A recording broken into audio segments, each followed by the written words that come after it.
NJ.com and the Star Ledger welcome to the Rutgers Rant, your one-stop podcast for the Scarlet Knights, with your hosts Steve Politti and Rutgers insiders Brian Fonseca and Pat Lenny. Let's start chopping.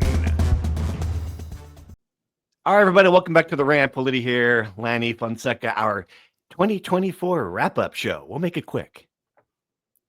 Little Rutgers joke there. Wasn't a great year in a lot of ways. We'll talk about that. We're talking to do some more football portal news. We're going to talk basketball at the top. Big win over Columbia, 91-64. Brian, I wrote this morning. Told you this last night. The analysis and just watching it. If you just teleported in and you caught your first game last night, and then you dove into the message boards or the Discord or talked to some people around the team, you'd be like, wait a minute, this team might not make the NCAA tournament. It just seems absurd. Like, they just put on a show. They're obviously, they've got two of the best players in the world at that age and Ace Bailey, Dylan Harper, triple-double, distributed the ball well, didn't turn it over, played well on defense. They did everything right in that game. So the question is this: did the light bulb go on, or did they just play Columbia on a Monday night? We'll see in Bloomington on Thursday. But to your point, aside from PJ Hayes and Zach Martini going 2 of 7 on threes, no, 1 of 7, sorry. Everything else was exactly what you would hope for in the preseason. Dylan Harper distributing the ball, scoring, doing everything they could possibly want out of him. Ace Bailey hitting mid-range jumpers at will, standstill three-pointers, unguardable defensively. Mm-hmm. JaMychal Davis, who everyone thought was going to be the breakout player, make a jump as a sophomore, 7 assists, 0 turnovers, hitting threes, playing under control within himself offensively. He had maybe his best game of the season. Emmanuel Obole continuing to improve game by game, aside from the 2 really dumb ticky-tack fouls on the offensive end. Lathan Somerville, some offensive, good finishing. Again, tough rebounding. Everything you could have possibly wanted out of this Rutgers team happened on Monday night against Columbia, right? So it's something we didn't see against the Merrimacks, the St. Peters. It's something that we saw in spurts against the Alabamas, the Texas A&Ms. Can they do it against Indiana? That, to me, if they can replicate something like this against a not great Indiana team, but a team with an elite center and some really talented pieces, then you start to think, okay, going into the stretch in the Big Ten, the season is salvageable. And if you make the NCAA tournament in March, this team has the firepower to end up living up to our expectations after all. Yeah. I mean, Pat, it was team basketball, Pat. It's the best way I can put it. Yeah. 26 assists, 4 turnovers on offense. So that's good. Defense, I mean, you just switch in. No easy, not the same layups that you saw against Princeton. They defended well. Both sides of the ball. It was a really team game. Yeah, I think one of the plays of the game that kind of went unnoticed was Columbia was shooting a 3-pointer and Ace Bailey blocked it. Yes. I was like, wow, that's the kind of defensive effort that those kind of plays. Dylan Harper 10 or 11 steals, it was incredible. That was the kind of defensive performance you've been waiting for. And maybe you just say, well, Columbia isn't necessarily that kind of physical opponent that they're going to face in the Big Ten, but at least it's a step in the right direction, something to build off of. Right. So like Brian said, the true litmus test will come Thursday against Indiana, but everything was very encouraging. And most importantly for me, it was that little glimpse of defense that really kind of stood out above everything else.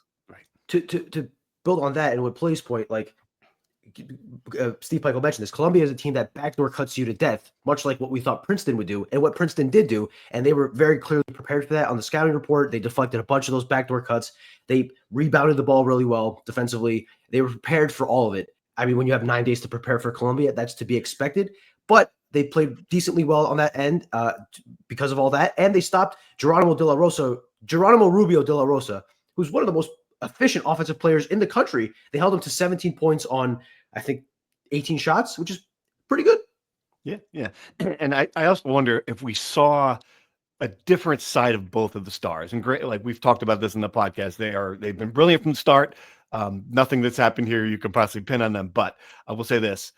When you see Dylan Harper going to be a distributor first and a rebounder first before he's a scorer, that's a different side of the kid who was barreling into the paint and scoring 30 points against Alabama. It's just a different player, right? If you see Ace Bailey, and it's the shot selection, it's not that he's making them. Like there were none of these turnaround 18-footers in the baseline. It was all the shots right at the elbow, 15-footers. It was open 3-pointers. It was just a good, like really in the right position offensively, especially against the zone. And that's something the kid probably hasn't seen a lot of. I thought those two things were also pretty encouraging for the two freshmen. Absolutely. It was like an almost tailor-made game for Ace Bailey's mid-range game, just to be right on the foul line and break the zone. And then the way they moved the ball was so impressive. And that maybe that was just a product of the zone too, right? But you're absolutely right about Dylan's looking to distribute was huge. Brian brought up Jermichael Davis's assist to turnover ratio was very impressive. He played great. And you saw a little bit of everything, like you said. So, but most importantly, those two guys adding some versatility to their game is always going to be a big deal for Rutgers. Anytime you can get more from Dylan and Ace Bailey, like that's next level. That's how this team can take that next step. If it's defense or those two guys outperforming expectations in some way. Dylan going 4 of 7 on threes. That's the one hole in his offensive game. If you could come up with one, if he's hitting threes like that, I don't think there are many teams that can stop him. And it opens up so much for Rutgers, right? Because then you split him out in the perimeter. He's going to drive to the basket. You give him the perimeter. He's going to knock down threes. You bring up everyone to him. He's going to distribute the ball. The most complete offensive player Rutgers basketball probably has ever had. And I think that's clearer by the game. After the game, I asked Steve Peichel, like, what did he see about in this 13-game sample size that gives him confidence going into the meat grinder of the Big Ten? And I thought his answer was pretty telling. He said, well, we've been in the meat grinder. Clearly, this is where he thinks that the schedule, the way that they played up in a way they have never played since he's been in 9 years at Rutgers, the fact they went to Vegas, the fact they've been on the road in a place like Kennesaw State and they played Princeton, I think he believes that, really does believe that prepared this team for this moment.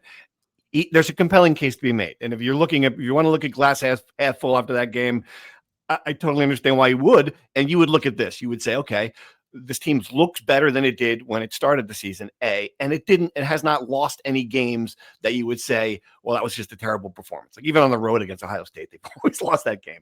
Like they did, they've been in the final minute against Texas A&M and against Alabama, even against Kennesaw and Princeton. Those are last second games essentially that they lost.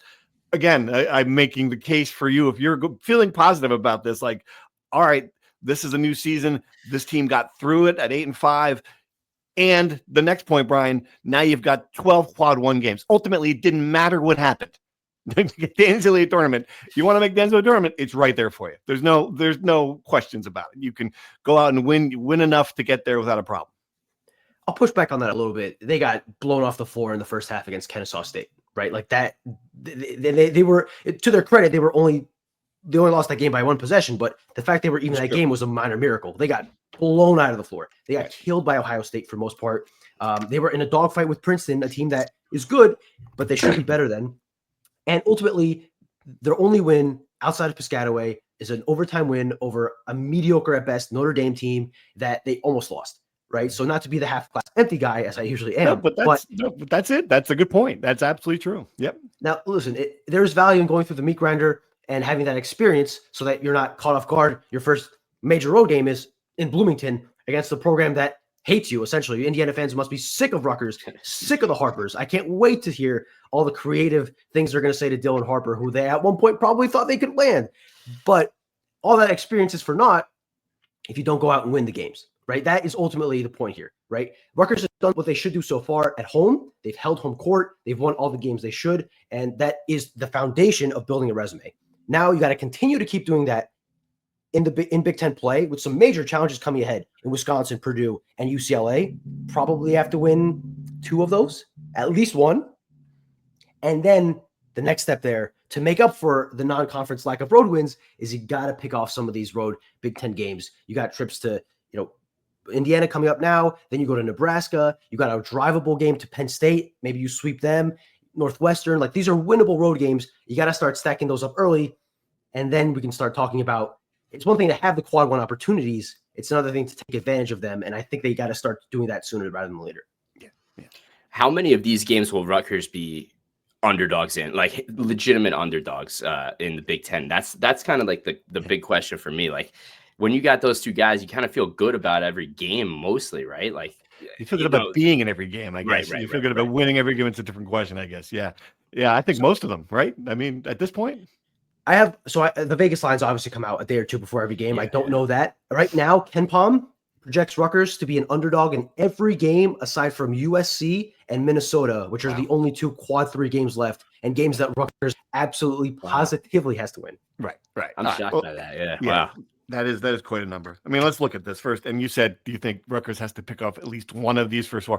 I think you got to win 2 or 3 to even feel like you've got a chance. You got at Indiana, and then you come home for what I think is really just the crucial stretch. Wisconsin, ranked 21, Purdue, UCLA. You got to win 2 of those games. So if you get Indiana and you come back and you win 2 out of 3 at home, all right, then you're talking. You're 3-1 and the Big Ten. You're in a good position. Like if you come through that 2-2, you're teetering. If you're 1-3, I think you are spending the rest of January chasing this thing, and the pressure's going to build. Brian, do you agree with that analysis that of that 4-game stretch, you got to come out of that in pretty good shape to feel good about this? I think 2-2 is the bare minimum to feel like you're, treading water, right? Where things don't get worse. I think 1-3 doesn't. Again, it's not going to hurt the resume, right? Because these aren't losses that are going to tank you, but you're running out of opportunities to build a resume, right? At some point, the gear's got to get going. So I think if you're 1-3, if you're 0-4, then you really got to start preparing for the NIT or the CBI or whatever other tournament there is. If you're 1-3, you start feeling a little panicky. You're 2-2, you feel okay. You're 3-1, you feel like progress is moving along. You're 4-0, you're really swimming here, and you're thinking like, okay, the season is back on your expectations are back, the non-conference is overcome, and you feel like the NCAA tournament is probably going to happen. So I think, again, to bare minimum 2-2, very doable, right? I don't think any of these teams are like juggernauts this isn't number 1 Purdue we're talking about. These are all 4 winnable games, at least if you think Rutgers is the team you think they are. And the Pat, it goes from that, and it's really funny where the schedule pads up. Then you're not at the rack for 2 full weeks. You're at Nebraska, at Penn State, in the Garden against Michigan State, and at Northwestern. And those 3 road games are against teams that are going to be thinking, if we don't beat Rutgers, we're not going to make the NCAA tournament. Like, it's going to be the complete desperation moment of like, there's some jerk off on a podcast in Lincoln, Nebraska, saying the same thing. Well, we got to get this one against Rutgers. Like, this is the same thing. Yeah, and we know how the disparity of Rutgers at home versus on the road. So that's a big deal. It's almost like bubble watch starts early. History says that Rutgers isn't a great road team, but anything can happen in these games. But you're absolutely right. Some guy out in Lincoln, Nebraska, is going to be looking at Rutgers, and this is the must-win game on our schedule. And rightly so. 3 guys in New Jersey are saying the same thing. Same thing. Yeah. And then you're in the teeth of it with February. And at that point, I think we'll have a good idea at the end of January where this team sits, if it's going to be a realistic thing, if it's going to be chasing it, because as you mentioned, Brian, it's not like these games against the winnable games at Washington, USC, Minnesota, even home against Iowa. It's not like these games matter in the resume building thing. You just got to win them. Right, like they're must wins now. I said in my column this morning, 11-7 with the right win, as long as there's no quad 3 losses, that gets you at least to the right side of the bubble. Do you agree with that over this stretch, Brian? Yeah, so I would say January is about building the resume. I would say February, for the most part, is about maintaining that resume. I think that's kind of just the way. I mean, it depends on where you sit at the end of January, but that's kind of how I'm looking at it now. 11-7, assuming 2 of those 11 wins are the quad 3 games. And you get, I assume in that scenario, you get 6 quad 1 wins, probably something to that effect. I'd feel okay at Selection Sunday. I'd feel like again, it depends on the rest of the college basketball landscape, but I think you'd feel okay. I think if you finish 12-6, then you're feeling good, right? You feel like you're going to be in the field. And obviously if you win 14, which feels like a mighty task, then you're talking about seeding. But I think the conversation about seeding is kind of out the window at this point. Now it's just about getting in. And I think 11-7, you have a better than 50-50 shot. 12-6, you're pretty much in. Right. Well, I guess the question now is, do you think they're going to do it? We outlined this. We saw how the team played. We know its limitations. I tell you, and talking to Jerry Carino about this last night, like it really does feel like pretty close to a coin toss, and it is a big. What I will say is, it is a big ask, Pat. I mean, it's like, yeah, I mean, it's a big ask. The team's going to have to get hot, they have to go on a roll, and these two freshmen, as good as they've been, they have to be even better. Which is like unbelievable because Dylan Harper is like top 5 in the country in scoring. Like how much better can he be? Right. It's like, maybe it's the little things like we said, like we saw last night. It's the distributing the ball. It's playing better defense. It's Ace Bailey blocking that 3-pointer, boxing out. Like, and then it's more so on the other guys, right? Like there has to be a third scorer that has to step up, and there has to be just better cohesive defense. So it's part of it's getting hot. Part of it's these guys just being absolutely phenomenal. And then it's on the rest of the guys to fill in the gaps, as we said all year. So there are no definitive odds at this point, right? But the one tool we use, Bart Torvik, every day does 10,000 simulations of the college basketball season and gives every team a percentage chance of getting into the NCAA tournament. Entering yesterday, Rutgers had a 0.8% chance of being in the field. That is less than 1%, 0.8. After yesterday's dominant win over Columbia, Rutgers now has a 0.9% chance of getting into the tournament. So we're moving up 0.1% by day. Wow. By the end of March, you'll be feeling a little bit better. Now, in all seriousness, I do think it is 50-50 probably. I couldn't tell you one way or the other right now if they would get in or not. I felt probably not before yesterday. Today, I feel probably yes. It'll change with every game for me. Right. I think the keys are this. Dylan Harper and Ace Bailey have to continue playing at an all Big Ten level. That is non-negotiable. Mm-hmm. Rutgers needs to continue shooting as many threes as they took last night and hope that their sharpshooters make the threes, right? 30 threes is a good number, and I would like to see PJ Hayes and Zach Martini take 10 to 12 of those threes. You have to expect that this team is going to be offense-led, that Dylan Harper, Ace Bailey, and the offense is going to have to carry the load, and they're going to have to do just enough defensively. As I said in our video last night, Steve, the opposite of a Steve Peichel team. Instead of winning these games 54-50, you're going to have to win them 89-84. That's just the reality, I think, of this team. And you have to hope that the rebounding continues to be good, maybe a little bit more defensive disruption. Steve Peichel said that they had, implemented more things during this break that they didn't even use yesterday against Columbia. Did that mean more full court pressure? I think they certainly have the personnel for that with Jermichael Davis leading the break. Does that mean, more zone? I'm not sure what it means. It certainly seems like they're willing to change some things up if they have to, and they have that in their arsenal. Whatever it is, they need to do just enough defensively, and they have to hope that, again, Dylan Harper and Ace Bailey can take them to the promised land, because we're 13 games into the season. Every game we talk about that mythical third scorer. I don't think he's on the roster. I just don't, right? And I think they're just going to have to, by committee, Jordan Durkak, Jeremiah Williams, Lathan Somerville, these guys are each going to have to all step up. I'm not sure Jordan Durkak's pump fake at the three-point line, drive into the lane as a bull in a china shop and try to draw fouls will work as effectively in Big Ten play. But if I'm being honest, that might be their third best scoring option, and they're going to have to hope that it's enough. Oh, man. Yeah. Jeez. Oh, when you put it that way. Yeah. I'm leaning on the underline, Pat, and I don't want to again, there's so many things have to go right. Like you could see this team, like the way this team's played, you could totally see it getting to the point where it's in, and then losing in Minnesota. It's happened before. Like there's just it's going to be hard, and it's a big ask, and the team's been so inconsistent. Like we have not seen a week of just, or 2 weeks of just good basketball back to back to make me think it's possible. I want to be proven wrong, because I think this will be much more fun for the show, for the fan base, if they are sitting there on Selection Sunday and it's a thing and it's exciting and you get to see that pop up. I'm just not sure. Yeah. Right. Like all you can do is go off of what we've seen, and right. Like everything that was awful against Princeton, the lack of defense, no adjustments, bad coaching.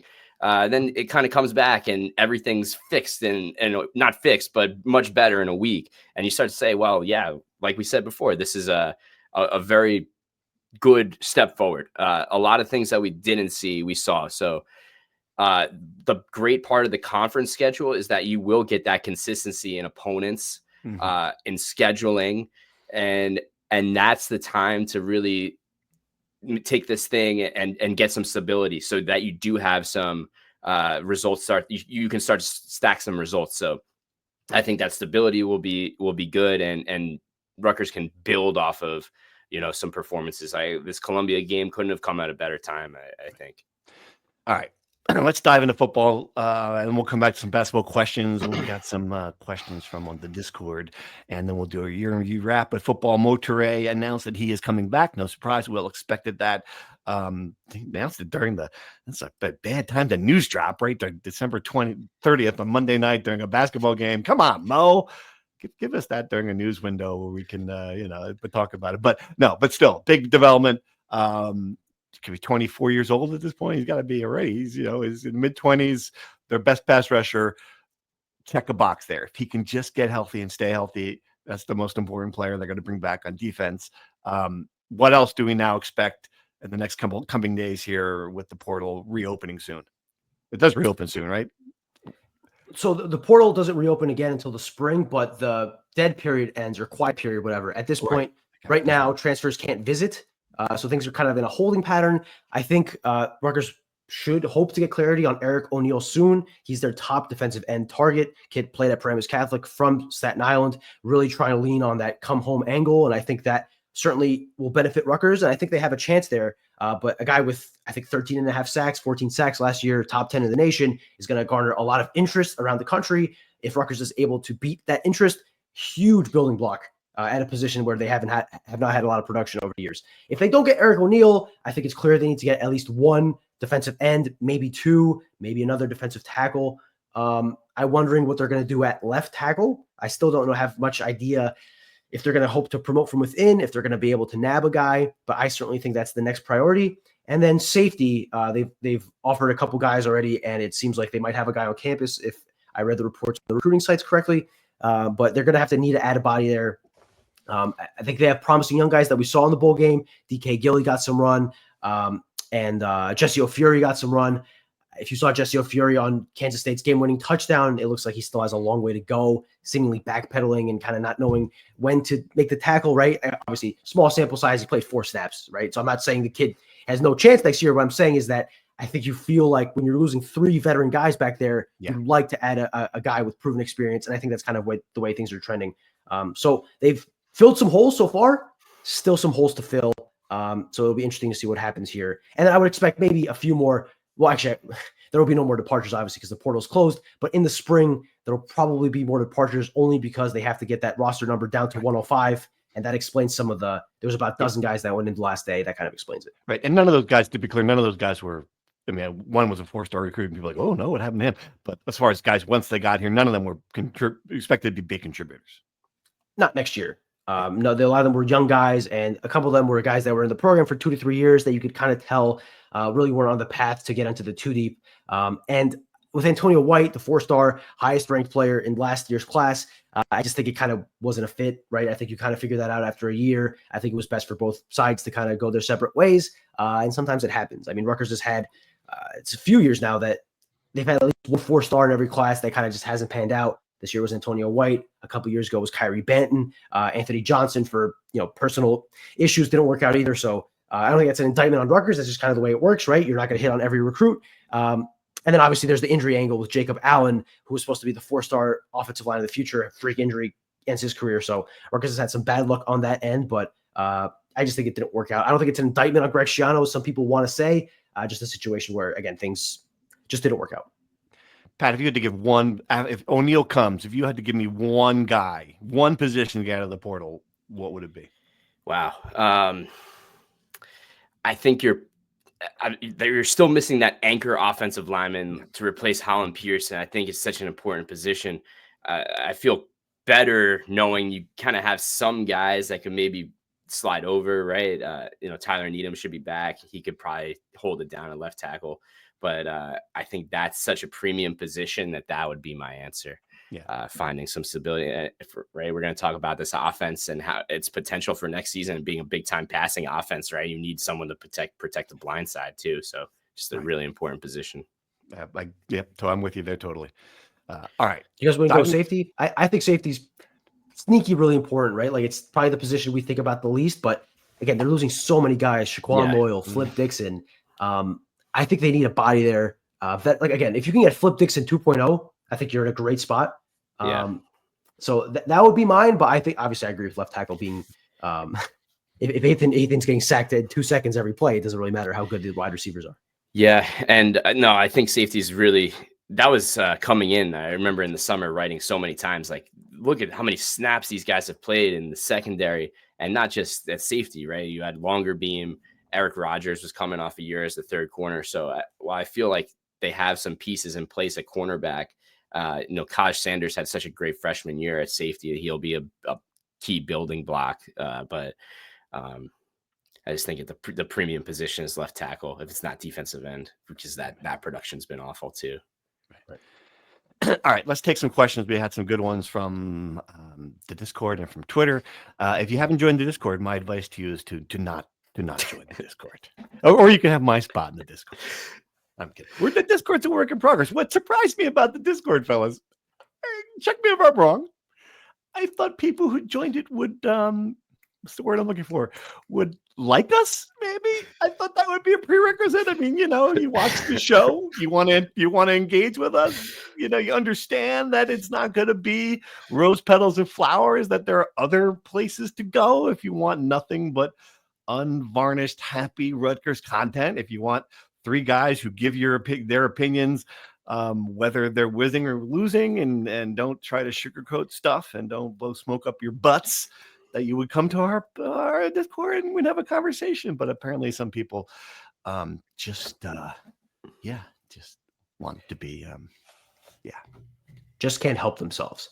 The thing is that I would guess that 90% of the Discord does like us and enjoy our content, but much of them don't engage. There are a lot of lurkers on the Discord, which is perfectly fine, but that exacerbates the 5 people or 6 people who cannot help themselves and just have to say, what, you guys wrote a story about them losing a game? What is wrong with you, Rutgers haters? You guys stink. Those guys stick out like a sore thumb. I was walking to the press conference yesterday and some guy taps me on the shoulder and he goes, "Hey, only good stories today, all right?" I'm like, "Yeah, okay, sure. They won a game, all right, good story." Hopefully that guy's enjoying the Discord. Only good stories. Yes. Everyone that criticizes us can write a dissertation on journalism and ethics and all this good stuff. So I'm looking forward to reading all those. You don't have to. This is the thing. You don't have to. We're okay with it. This is what we are. If you don't like it, that's okay. A lot of options for your consumer, for your free time. I can show you. I discovered a game on my phone where you can play solitaire with words. You can do that. This guy. Do that instead. This guy. Questions from the podcast. We did have a discussion in there, and I got a question about this in the podcast discussing the injury thing, which I just so you hit a point when you hear it. Oh, well, the injuries, we had all these injuries. So I in the Discord, someone asked this question: were you trolling when you said in the Discord that the coaching decisions had just as big or bigger impact on football's record as injuries? If not, I'd like to hear you expand on that one. If they won't yank your credential. A little trolling a little bit. I don't think there's any question that injuries were the biggest factor for this team not meeting the high level of its expectations. I don't think any question. The point I was trying to make is that it was certainly not the only reason. Like, you can't say, well, if we were healthy, we would have won. Because if you were healthy, you weren't going to beat Wisconsin. Wisconsin destroyed you. You were not prepared to play that game against a mediocre Wisconsin team. You lost 42-13. If we were healthy, would you have won the bowl game? I don't know. You were going to catch. And again, I mean, it's not coaching decision, but it's also not injuries. I think you would have lost that game. You weren't going to beat Southern Cal healthy. You didn't have the players to run to cover those receivers. They would have, if you scored 68 points, they would have scored 69 points. It's like, there's no. So the point I was trying to make was there were as many things. I didn't even mention the Illinois game. You would have won that game if not for a coaching decision. You would have won it. So you can't, again, maybe you would have been up by, if you were healthy, maybe you would have been up by 21 points. I get that too. The point I was trying to make, though, is that it was not the only reason you were 7-6. You guys agree with that? Yeah. Listen, it took like the luster out of the season when these injuries just kept stacking up, right? But to say like they didn't win these games because of injuries, well, a lot of teams have injuries and they have depth or they make adjustments, they change philosophies. Rutgers did pretty well despite all these injuries. So I don't know. I would say it's a solid excuse that just kept being played over and over again. But there were definitely moments where Rutgers could have beat Kansas State, right? Like it's not like the injuries held them back in that game. Illinois, right? Like Wisconsin, as you said, just complete unprepared. So a little bit of just where to point the finger is kind of what this whole season ultimately became. And I still don't know that there's really one thing to say, because at the end of the day, my point of view is that they got back up and won 3 out of the 4 and almost won the bowl game. So listen, I don't want to blame the injuries. I don't want to blame the coaching. I think it was just some lack of execution, some other things. Like, to quote the big man, every game took on its life of its own, and some of them went the other way. You know, there should be a mute button on this, like around the horn for that. That's the around the horn negative right there. So I would think the bowl game exemplifies the fact that it's some of both, right? Like life is gray and there's no one reason. But so Rutgers gets eviscerated defensively in space. They cannot keep up with the speed. And part of that is because if they were healthy, they have Mo Toure and Tyrone Powell, maybe one of the best linebacking cores in Big Ten football, playing for them, right? Instead, Mo Toure obviously is out for the year. Tyrone Powell is playing with half a leg or whatever injuries he's dealing with, and he's about 2 steps slow, right? So that, to me, in that game, in UCLA, for example, having 2 healthy linebackers would have made a world of difference. Even USC to an extent, I agree they wouldn't win that game, but it would clearly make a difference.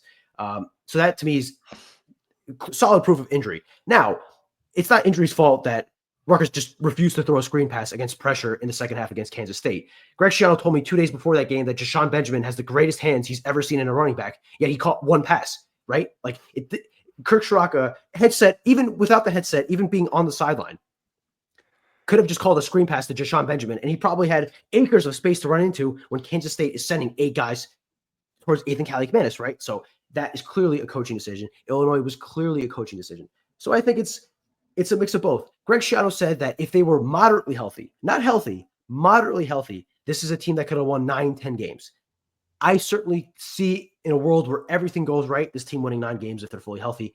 I think they would have beat UCLA with a healthy linebacking core. I think they would have had a shot at beating Kansas State, albeit they probably would have been in a better bowl game if they were fully healthy. So I got a little FOMO watching the Illinois fans celebrating the Citrus Bowl yesterday, not going to lie. But this is all coulda, shoulda, woulda. I think if I had to pick a side, which one more to blame, I would say injuries, right? Because ultimately it's the players that play, and they're the ones that execute. And when you have worse players on the field, it's harder to be a better coach. But it would be, that would be letting the coaching staff off the hook, because I do think there were clear issues between the timeout, between some conservative offensive play calling in second halves of games, notably in the Kansas State game, that impacted the season clearly. I think my problem is that there's been a lot of coulda, woulda, shoulda in Greg Schiano coaching history at Rutgers, and I think I've got whiplash from that over the years of hearing it. And I just know, and I'm predicting this, and we can put this clip if they're 10-2 next year, call this out and say that I was a jerk and I was wrong. But it's going to be, we were young. Next year's going to be, we're a young team. It's going to be, the schedule. We played 3 teams in the playoff. Like there's always something at the end of a Rutgers season, we bounced back from 1-5 in 2007. Like there's always some narrative that comes to the end where you're like, oh, look, we're still 7-6. We're still like, so I think that's where my viewpoint of coming from, where I wonder if this is where it's going to be. And people who said the other side of it, people who are like, well, it could have been down here. Well, yeah, of course I get it. That was the bare minimum of hiring Greg Schiano. The one thing you knew when you hired Greg Schiano was it was not going to be here. It's not going to be down here anymore. That was when people were like, why would you bring him back? He didn't do it the first time. Because you were here. Like you were Chris Ash. You were 2-11. You were an embarrassment to the university brand. Like, yeah, of course. Yeah, this was the jump. This was always good. He was always going to get it here. The question was, could he get it to here? And I don't know. Like this season to me, I still have great questions about that. So I totally agree with you there. I think you nailed it spot on. I am sick of hearing about, remember Chris Ash, or beyond that, right? Like not being 2-10 is no longer a bar for success. The injuries help explain what happened. The coaching decisions explain what happened. From a big picture point of view, I think this is clear. The fact Rutgers went 7-6 in a season where they played the easiest schedule they will ever have in the Big Ten, so long as they are in the Big Ten. I cannot imagine they will have a schedule as light as the one they had this year. To go 7-6, the same record you got last year with negative quarterback play against a much harder schedule is a massive disappointment to me. I just cannot reconcile any other reality that this season could have been something special. It really could have. And I think that when they're 4-0 after beating Washington, the path was right there. You saw it. I can't think of any other way to view the season as less than a massive disappointment, and a season that, again, much like I think you mentioned, right, 2007 or 2008, where they start off 1-5 for 20. It's been 20 years now almost, and people are still thinking what that season could have been because of how talented they were. I think 20 years from now, we're going to be looking back at 2024 and saying, could have been something, man. Could have been something. You're not wrong. All right. Questions about the coordinators. Is there any universe in which defensive coordinator for Rutgers in 2025 is Greg Schiano, or is Greg past the point where he'd ever take that role on again? He can't take that role on again. He is right now. He's the general manager who spends half his time raising money for the team, and that's not going to change. Even it's going to spend half his time, doling out the money. We'll talk about the $20 million in a minute. There's just not enough time for him to be defensive coordinator. It'd be a terrible idea. I think he knows that. Did you watch the bowl game? Yeah, no reason. He was the defensive coordinator in the bowl game. His reading glasses, his Waffle House menu, defensive coordinator. That's what it is, right? And he had a month to prepare, and it's impossible because he's recruiting the portal, he's recruiting his coaching, he's recruiting his current roster, he's worried about building an NIL budget. He's got 10,000 things to worry about other than what Kansas State's going to run on 3rd and 6 in the second quarter, right? So I think there's no reality. If there were a million universes, I don't think there's one where Greg Schiano is the defensive coordinator. Yeah. I don't know if you want to take this one, Pat, the offensive coordinator question. With the development of playmakers on offense and the continuity of playing together again, what is the likelihood that Kirk Ciarrocca will expand the playbook beyond the six plays that are in there now? You guys are funny. Does Greg allow him to open up things a smidge next year? I love it. I think that's like a very real possibility. I really do, because when his best offenses, if you went back and looked at him, like very versatile, they could do some things, but there was always the foundation of like, well, if we can run the ball, we're going to run the ball. If we have a bunch of receivers who can go up and get the ball, we're going to throw the ball all over the place. So like, he's a smart coach. I think he's really, it's more so, is Kirk Ciarrocca going to be here long enough for this to play out over the year? Like what's his motivation at this point in his career? How many years does he have left? That's to me the bigger question of Kirk Ciarrocca. Like, will he open the playbook? I really do think he will. And what Ciarrocca promised happened, right? Like he said, it would go from here to here, and it did. It made a significant jump in his second year being offensive coordinator. I mean, it was a very good offense at the end of the season. It was. He'll be back next year. He signed a contract extension this offseason, so I would be shocked if he's not back next year, obviously. And then I think with one more year with Ethan, getting more comfortable in the system, they already are very comfortable with each other. That obviously, the better your quarterback is, the more things you can do. The wide receivers are really good, and I think they found something with those 4 wide receiver sets after the bye week. That's really encouraging. And then obviously you add a tight end in Colin Weber who can catch the ball. Now you have him and Kenny Fletcher as 2 options there. So I think that opens the playbook a bit. And then CJ Campbell, a guy who can catch the ball out of the backfield effectively. So the pieces will be there. I'm not as confident as Pat, only because this is Greg Schiano coaching this football team after all. And I'm not sure how much they want to expand beyond their pretty conservative mindset, but I think the tools are certainly there. And I think Kirk Ciarrocca is a smart enough offensive mind that if he wanted to expand it, he could. A quick, but I missed this one on the defensive coordinator. A quick one. Anthony Campanile was a name floated around for defensive coordinator when Shannon was brought on board. Any thoughts on him as a potential option? I think he's an NFL guy now. I mean, he's with Green Bay now. Is that correct? He's up. I mean, he's like, I would be surprised if he comes back to college coaching. I don't think guys want to make that jump in the opposite direction.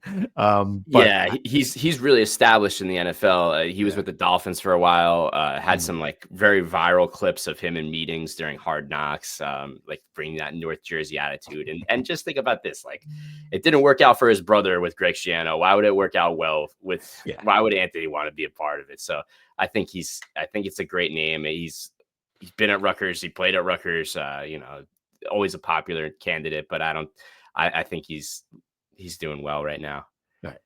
Anthony Campanile is turning into Brad Stevens. Ever since Brad Stevens left Butler, every time Indiana has one loss, everyone is putting a photo of Brad Stevens on Twitter, hoping he'll be the next head coach of the Hoosiers, right? Like, I think we're beyond the point where Anthony Campanile will ever be at Rutgers. But I'm sure, like him, like Tem Lukubu, every time Rutgers has an opening at defensive coordinator, those two guys are going to be top of there you go. top boards. Forever. All right, basketball questions. Wasn't it a real expectation all along for this basketball season for how it's going? They're relying on two immediately talented freshmen and surrounding them with mostly non-Big Ten caliber starters. Then throw in the fact that Peichel has never been a strong offensive coach. Not sure anyone should be surprised. Disappointed? Yes. Surprised? No. Make a strong point. I mean, I guess I think I'm a little surprised. I thought they'd be better. Thought they had the talent there.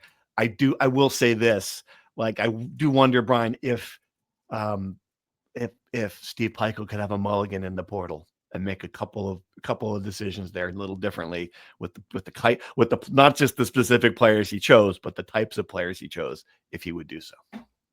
Does he also have a bigger NIL budget to work with? Or is it the same? Because if it's the same budget, I'm not quite sure how much different they can get, right? They can't get a center unless they had a lot more this drives money. me crazy, though. There's got to be if you had said what you could have, if you could have showed, like, the ghost of Christmas is yet to come could have come there and showed some of these donors that, look, this is what's going to happen if we don't put some money together. We're not talking about $20 million. We're talking about like $1 million. Couldn't find $1 million to get a better front court for this team. I agree with you. The lack of NIL funds for this team in particular is already a failure, right? Like, no matter how it works out, the fact that they didn't have the money to do it for this team is a failure. Yes, I agree. Would he get a mulligan and probably get a better on-ball defender rather than a second three-point shooter in Zach Martini, PJ Hayes? Probably, right? I think so. But you got what you got.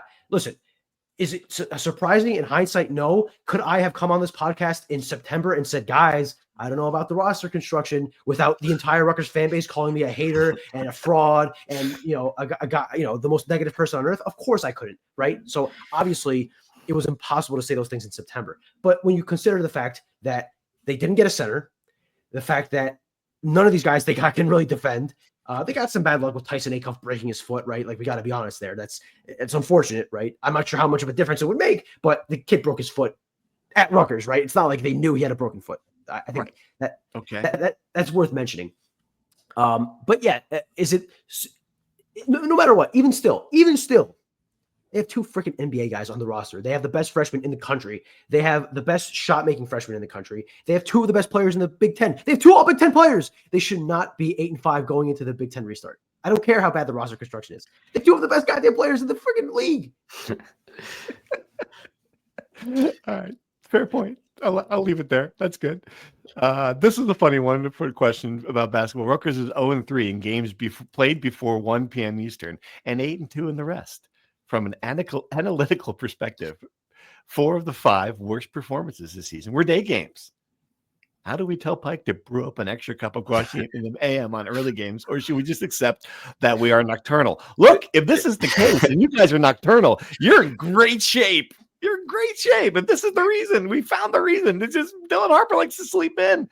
It's not his fault. Jack Martini likes to sleep in. That'd be great. It could be pasta. It could be it. We've solved it. You guys are going to go 16-4 in the Big Ten. If that's the case. All these games are at night now. Hooray. We're safe. Terrific. It just adds to the Rutgers lore, right? Don't give Rutgers noon football games because no one's going to show up. Remember when we thought that UCLA was going to go, UCLA coming across the country on a homecoming and play at 9 a.m. and they're screwed. And they just came out and destroyed Rutgers in football. Yeah. My answer to this question is that very interesting observation. Very smart, like thoughtful, probably irrelevant, but fun thought experiment. So kudos to our fans, our thoughtful, insightful fans who put in work for this podcast. We appreciate exactly. The one, yes, we love you in the Discord. And one final one that we answered this, I think, but just what is the realistic final record in Big Ten play that will be enough to get them in the tournament? I think we both agreed 12-8 would get you in-ish. The right 12 Put and you 8 put you on the bubble. put you on the bubble, on the right side of the bubble, I think, because you would have to have Yes. 5. If you have 5 quad 1 wins at that point, as long as you don't blow it up with a Minnesota loss, I think you're in really good shape at that point. Is there any scenario where 11-9 gets you in? Like, or is there a chance if you have the right wins, will the committee say, man, I mean, look, they beat UCLA, they beat Purdue? Is like any possible talk where they could have a resume good enough at 11-9? I don't think the Big Ten has that, again, that number 1 Purdue, that quad 1 AA win, like this, Yeah. The biggest win in college basketball, like they had in 21-22, right? So I'm not sure. I don't think 11-9 is impossible, but a lot of things would have to go your way, both in the wins you get and in the rest of the field. You have to hope that, every March there's a historically weak field. You have to hope this is a especially historically weak field. Or 11-9 is good enough to get into the Big Ten tournament. Just win this sucker. Just win the whole tournament. Interesting. Yeah. The one thing we've learned is not to count on, just get a couple wins in the Big Ten tournament. The committee's like already done with that shit at that point. They're like, the field is up there. They're not watching these games. Like the idea they're sitting there hanging on the result with the 2 names, Nevada and Rutgers, waiting for the cross one off. Imagine the selection committee, like, they're tracking like the bid stealers, and Rutgers is out, but then comes in and wins the Big Ten tournament to steal the spot away from, George Mason or something. A second team out of the Missouri Valley.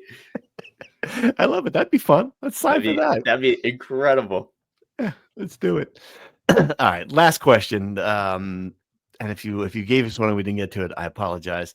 Can you better explain the settlement in the courts occurs expected, and how the $20 million will help us, since all major conferences will have the same and still have their usually deep NIL money? You asked Greg Shandle this question, I believe, just to make sure people understand. And if you don't understand, sometimes I don't understand. But the House settlement, the big case right now goes through. Rutgers will have $20.5 million to distribute directly to athletes.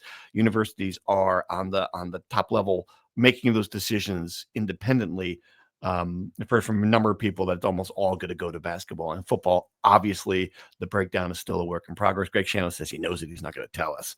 Well, tell us about your conversation with Greg and how, and to the point about being that, is there a world where just $20 million on top of what Oregon already has $20 million from Nike? Like, will it matter? Right. So yes, Greg Schiano, I told him, like, Texas Tech's AD told everybody what the percentage breakdown is going to be. He's like, yeah, well, I know, but I'm not going to tell you, which is, fine, whatever. The more interesting thing though is that, there is this idea that Rutgers, with this revenue sharing, is going to be the program that benefits the most out of anybody just because of their low NIL pockets. And you see their haul in the transfer portal, and you start to think that has some validity. Greg Schiano pushed back on that a little bit because he said, you imagine these teams right now, like Ohio State. He didn't mention Ohio State specifically, but I'm saying, for example, Ohio State has $20 million in NIL on its football team alone this season. You think those $20 million are just going to disappear and it's only going to be, revenue sharing? No. I mean, Oregon, Phil Knight still wants to win a national championship. Ohio State still has the money. The NIL is going to be on top of that. The NCAA claims they're going to vet most of this stuff and try to make it legitimate NIL. Good luck to the NCAA trying to vet anything. Pretty soon, JUCO players are going to be able to play 2 years in JUCO, and that's not going to count towards their eligibility. Soon enough, you and I can come back to college and play in college sports if we wanted to, because there's going to be no rules because the NCAA doesn't reinforce anything. So essentially what's going to happen, assuming it's going to, probably going to be approved, the House settlement, every program is going to have $20.5 million like salary cap for them to distribute to athletes. And then the collectives, if they're still around, or if there's another mechanism, whatever it is going to be able to distribute more NIL money on top of that. So for a program like Ohio State, they'll go from having 20 million in NIL to having 40 million total, 20 million in revenue sharing, 20 million in NIL. So I think part of this also, and I'll write this later in the week, I just didn't have time to do it, but I think part of it, just kind of rationalizing Greg Schiano's response, is that I don't think he wants Rutgers fans, to think, okay, my hands are clean, I don't have to do any more NIL work. Yes. I think he very clearly wants the impression to still be out there like, guys, we still need your money. Do not let the coffers dry up, because this is a help. It's not a solution. Right. Exactly. One thing that I've been trying to understand about this settlement as well is the aspect of the third-party independent accounting firm Deloitte overseeing NIL deals over, I thought it was like $500, so that if you are making any sort of money in NIL, this has to be reported now. And that's the NCAA's infrastructure to at least have some sort of enforcement of the rules. Obviously, history says history points one way how it's going to go, but that was supposedly the level. The idea for this helping Rutgers is that if everyone has at least this base level, that Rutgers is on that level playing field, and then that sort of quasi enforcement, if it happens, great. If not, it is what it is. We're back to square one. I don't think anybody knows how that's going to work. Right. If it's going to work. Right. I just think the idea is that there's no faith in the NCAA to do anything enforceable here, right? Like I could certainly see a scenario. This is just me talking here, where they do have that third party accounting firm. They check all the deals, and then some athlete sues the NCAA and says, you are putting an artificial cap on my earning power. Who says that this is not a legitimate NIL deal? Who is Deloitte to be the authority on this? And then they win the lawsuit, because they win every lawsuit. And then that just kind of opens the floodgates. So maybe I'm wrong. Maybe Deloitte, pretty powerful company, which I think is in Phoenix. I'm pretty sure I flew over a couple of accounting firms in Phoenix. Interesting Wikipedia rabbit hole for me to go into later. But anyway, I think maybe they're big enough that they can help the NCAA enforce this, but it feels like way too much. I mean, you're talking 1,700 kids in the portal right now, right? Can they vet every NIL deal for every kid, right, that's signing these deals? Like it feels like way too tall a task. And I don't see a scenario where Ohio State isn't paying NIL money, Oregon isn't paying NIL money. It feels too much to ask for the NCAA. All right. Good job with the questions, everyone. Thank you very much. See you in the Discord. Promise it'll be happier in there. All right, let's do really quick. We wanted to just end the year. We didn't want to spend a lot of time rehashing everything that happened. We talk about it. We've had 100 podcasts that talk about everything that happened. Year review was a tough year. Like the basketball team, if we're looking at year review, ended last year outside the NCAA tournament. This year, high expectations for football. We don't think the team necessarily met those expectations. And then there isn't really one.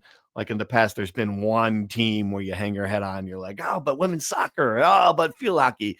Really wasn't that team either, I guess. If I'm looking big picture, Rutgers, throw on the Pat Hobbs nonsense that distracted from what should have been a lot of happy days at the start of the season. I think I would put this as a pretty tough year overall.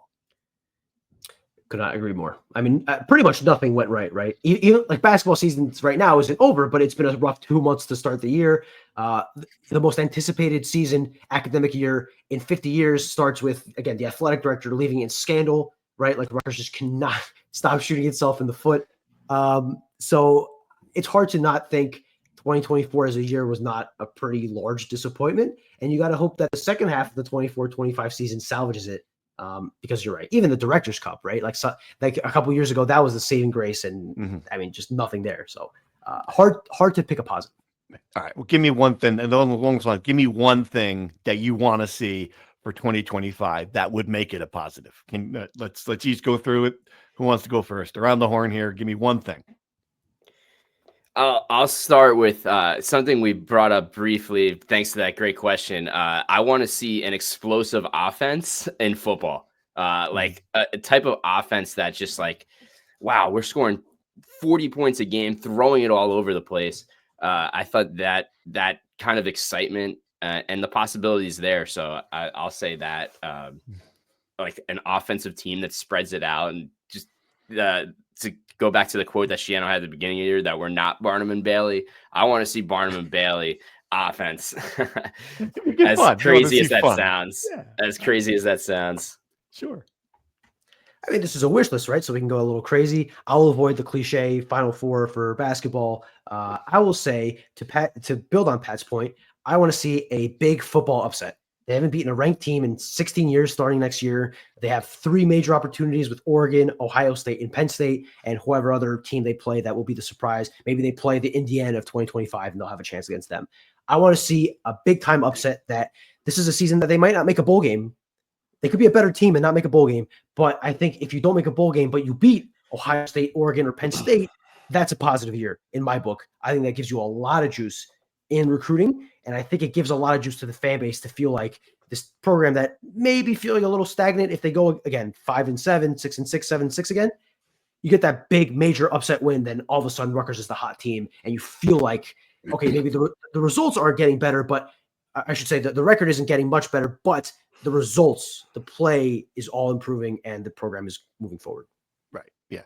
And you mentioned it, and I think we all, if you're going to pick one obvious thing, I think, seeing Dylan Harper and Ace Bailey drag this team to a relevant march. And I'm not talking, we're no longer talking, Sweet 16 or bust, like none of this nonsense, just getting into the NCAA tournament, being able to sit down on Thursday, put the game on, and to know that Rutgers is in the field somewhere. That to me is by far number one on the list. I'm going to give, again, because that's so obvious, I'm going to go a little direction too. I want to see Rutgers come up with just some proof of concept for survival in 2025 in college sports. I want to know like that the distribution, the money, that there's a plan. And right now I don't want to say there isn't a plan. There could be a plan. There certainly has not been explained to us eloquently. I just want to know what's going to happen here over the course of 2025, that this athletic department's positioned to be not just a team in the Big Ten, but a competitor in the Big Ten, that it has an idea of how it's going to navigate a difficult, changing environment. And, that means what it's going to do leadership wise. I think there's a lot of questions there. If 2025 ends without that question answered, I think it's a major problem. So I want to see what that's going to be. And hopefully it's an answer that everyone goes, oh, okay, yeah, we got it. So that would be my pie in the sky with my obviously NCAA tournament number one, and then just give me some proof of concept number two. All right. That begins with the president and the athletic director, two really crucial hires. Obviously, athletic director goes without saying, but the president, Jonathan Holloway, was probably the most athletic-friendly president in modern school history. Hopefully you get kind of a guy along similar lines for the sake of the athletic department. And I do want to say, Sweet 16 or bust is still my mentality. I still think if they don't make a Sweet 16, it'll be a massive disappointment. Obviously, if they don't make the tournament, it's a failure of epic proportions. But I still think once in a generation team, 2 NBA players, you got to make the Sweet 16 for it to be a success, no matter how bad the season started. I still think that's the expectation. That'll be my expectation through the rest of the year. But yes, if they make the tournament, I think everyone will be happy. At least breathe a sigh of relief. All right. Yes. Hey everyone, Happy New Year. I hope you guys have a great big plans for the big New Year. I'm going to do the crossword puzzle and go to bed like I do every year. What are you guys going to do? Probably get hammered. All right. There you go, America. We'll be back after, I don't know when, sometime next week, probably talk about Indiana. We'll see how that game goes. Maybe there'll be an emergency pod before then. If not, guys, Happy New Year. Thanks for doing this with me. I've enjoyed every minute of it.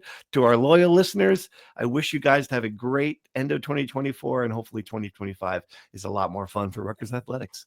Thanks. Thank you for listening to the Rutgers Rant.